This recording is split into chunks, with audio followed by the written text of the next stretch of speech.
Doctors say we're in for a rough January with hundreds of Mid-Southerners hospitalized right now with COVID-19. Good evening. I'm Joe Birch.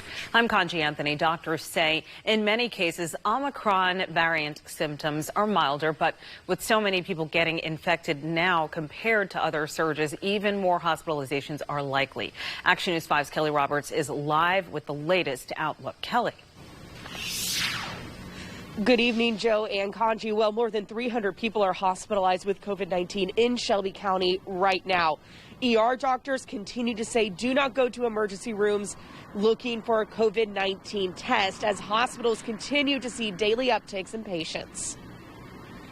While many are trying to get back to normal following the holiday break, Shelby County testing sites are in overdrive with long lines and long wait times. While local COVID-19 case numbers have been record-breaking, doctors say it's the lagging indicators like hospitalizations that give us the best picture of where we are in this pandemic. It may be a little less severe, but with so many more cases, you're still going to get some people who are quite sick. And the hospitalizations, unfortunately, I think are representing that now. Doctors anticipate a rough January. As of Wednesday, more than 300 people were hospitalized in Shelby County with COVID-19. Statewide, there are 1,766 patients. That number was under 1,000 1 month ago.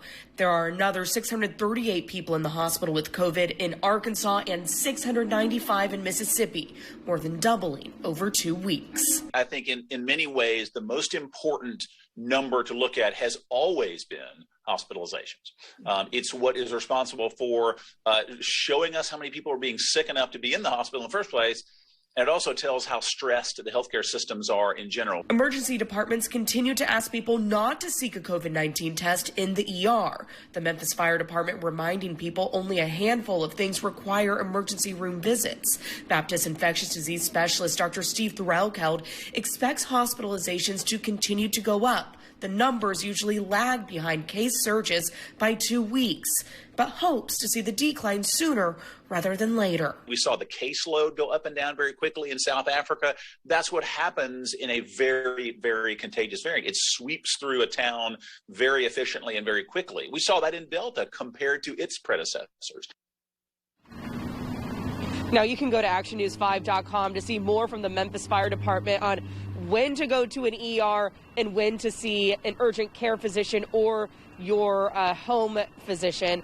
But right now, there is new news coming from the Tennessee Department of Health when it comes to reporting COVID-19 data. We're used to seeing daily reports starting this year. So starting now, Tennessee will start giving weekly reports. I checked in with the health departments in Mississippi and Arkansas.